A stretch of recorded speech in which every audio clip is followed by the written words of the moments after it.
medyo iya pong gitagaan mahigalag kalisod ang House of Representatives nga mangitag mga ebidensya batok niya kay gamiton kana adto na sa impeachment mga suking tigpaminaw. Straight to the point.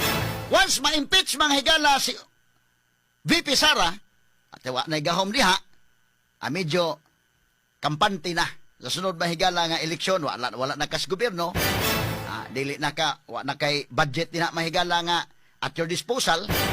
So bita-bitaha na medyo ang mga nagplano puhon sa 2028 medyo dili na kay problema kasamang kay. Nya kini Sara magud mahigala bisa pag moingon si Presidente Rodrigo Duterte nga leave politics the soonest. Yan ang ganaan si Sara Duterte day. Biyai ang politika sa labing daling panahon. Bisan pag biyaan pang Inday Sara na may galang politika. Prangka-prangkang pag-istorya, bisa pag mo resign sa pagka-vice presidente, bisa pag i-impeach na, di kinaundangan. Kaya nga naman, basin niya bubangon pa na. Kuya man may galang 2028 makabangon kini. Medyo makabaos kini. So ilan lang na may galang ipin down kutob sa mahimo. Aron wa na ibabag mga higala sa 2028 nga eleksyon. Na kini mahigala bahin mga tao kay do na may mga loyalista daan may galang Presidente Rodrigo Duterte, mga loyalista may gala sa mga Duterte, do na po yung mga suko sa mga Duterte. Bahin magid. No? So karon do na mahigala yung mga investigasyon, gisulti naman ang Sara daan niya, do na sila plano nga i-impeach ko. Kay once ma-impeach si Sara, awa na sa gahom diha. So medyo mamingaw-mingaw na, sa ilang pagtuo siguro mamingaw-mingaw na, nikabot sa 2028, wala na. No? Ang problema ini ron kung kay dugay pamagod, bisag karon gitirahan si Sara Duterte Carpio ron kung eleksyonon karon dayon, mudaog gyapon si Sara Duterte Carpio. Straight to the point. Kita ka sa support kasamang kay. Kung ang kontra man lang mahigala ni VP Sara ron si Martin Romualdez, medyo malanganin gihapon si Martin. Kung eleksyon ron, pero eleksyon may 2028 pa man, taas pa mag-time, daghan pa mga twist nga mahitabo. Ang pangutana ini ron, kaya ba nga makabarog si Sara Duterte Carpio hangtod sa 2028? Or dili na? Dunay mga twist din nga mga manghitabo mahigala. Muna nga, inig-imbisigar sa Kongreso, imbisigar mahigala Squadcom, na po imbisigasyon mahigala nga, pagpangita mahigala sa confidential funds ni kasama ni Kwan, ni kinini ang VP Sara, kay bao sila nga, sawa pa magkabangi, ang Marcos mahigala o Duterte, wag yun nahitabo ng investigasyon. Kaya ba, di lang ta mag-atikay ba? Sa dihang nagkabangi na, ang duha ka grupo, adiya na, investigar, kaya sawa pa mga kaigalan, wa may question na ng mga confidential funds, 2022, 2023, kini karon mahigala kabangi na, sige na mahigala investigasyon kay kini mga congressmen, siyempre, musunod ba po ni mahigala kung sa mando dito sa taas? Straight to the point. Diha na may galang daghan sub-sub na mga investigasyon. Kay lahi ang tuyo, nining mga investigasyon. So karon si VP Sara, ila pod mahigalang gihatagan og kalisod nga dili makakuha ebidensya kining mga taga House of Representatives. Munay, klaro ba?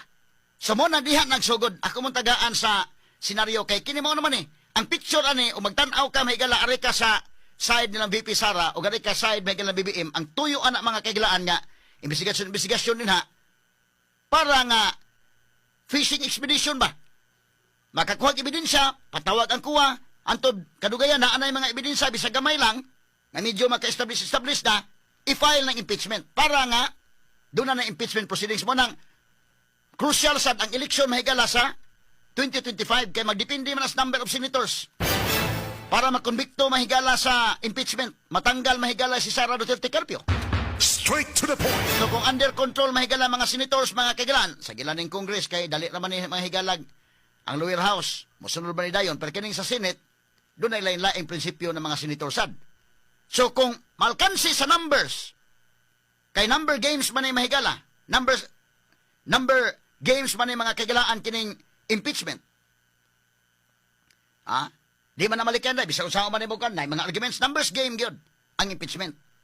Bisa pa kung saan argue, mag-ihap yun ang may galag pila kabuk senador, laban ni mo pila kabuk ang dili. So adto, og panalitan matangtang, awa na. So mo nga karon pa lang, kasabot man ang numbers game mga higala, kasabot man sara sa nana, dili man na sa mga kuan kay mga politiko man na sa naa diha. Kasabot na daan unsay tuyo. Ang mga publiko mga higala nagtan-aw-tan-aw lang. Kabantay mo kay kung panalitan kung ang investigasyon mga higala in aid of legislation yung klaro inday ken dili nila inanaon harason ang mga witnesses. Oy, Straight to the point. ang mga resource persons. Ayuho nimo ng resource persons og kuha og impormasyon. Dili nimo hulga-hulgaon lang diha. So nitabo. Og ari ka magtan-aw may gala sa side mga kagalaan sa kontras mga Duterte, ang tuyo ana dunay arkitek ana gyud ato ning paagi og investigasyon makakuha og ebidensya file impeachment para nga ini ka-impeach wa na wala tay kontra. Sa ilang pagtuo nga di na lahi man gyud og napakas gobyerno og wa nakas gobyerno. No? Paningkamutan nila bisa pag matanggal na Sara pagka Vice President, matanggal na or mo resign. Kaya mingo masidigo nga, leave politics at the soonest. Di ka po undangan kay natural threat man siya day. Natural threat siya. Kanang iyang pagkaanak ni Digong, ang iyang pagka-Duterte, mahimong blessing na siyang part, mahimo sang curse sa iyang part, hindi kin. Ha? Natural threat ka ba? Dili ka undangan kay, samtang na ka, delikado man ka. Para nila. Muna nga, di po sa ka-part, sa kang sarasad nga side, ningkamot yung kagbarog, hangtod nga makaabot ka sa sunod eleksyon. Kung kaya ba ka na, muna'y dakong pangutan na ron mga sukit di paminaw, kaya daghan man twist. Straight to the point. Kining iya mga higalang pagka-anak ni Presidente Rodrigo Duterte, wa na, indabag na daan nga, ang right timing niya 2022, muti pinaka-right timing ni Sara Duterte Carpio. Wa man niya gigrab to mga opportunity. Ang 2028, dili pa na klaro nga timing mahigala kay tungod sa mga twist pang mga manghitabo ana. Ha? Kay taas pa man ang time nga tirahon sa tirahon.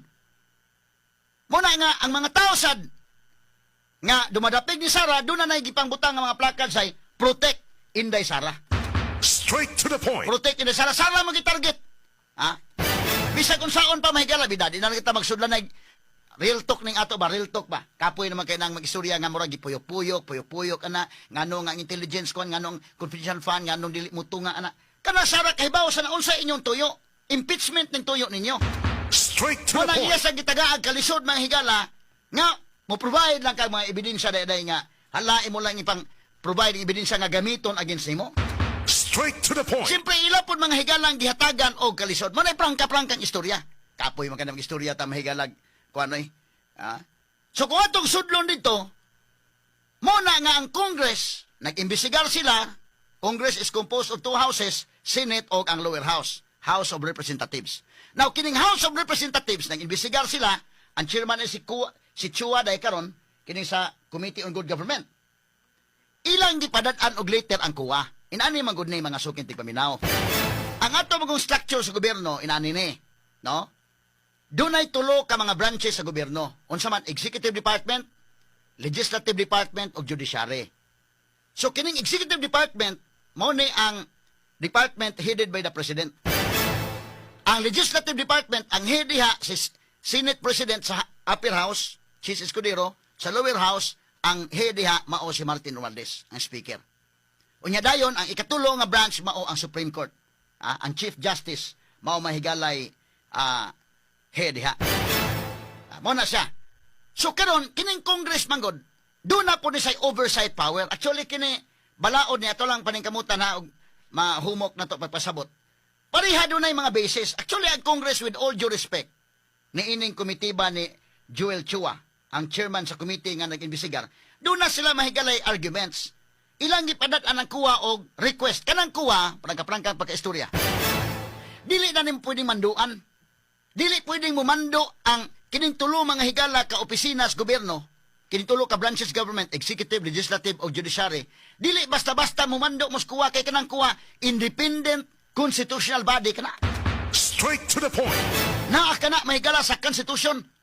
Unsa man ang mga independent constitutional body nga dili pwedeng manduan sa uban nga mga ahensya, dili pwedeng manduan sa ubang mga branches government. Kining Civil Service Commission, kining Commission on Election, siyempre kanang Commission on Election ay di pwede ka bantog lang ikaw maoy naa ka sa executive dako kagranggo di ka bando-mando sa Commission on Election kay kuan na siya kini ni ang constitutional body na nga distinct and separate mahigala from the three branches of government. Straight to the point.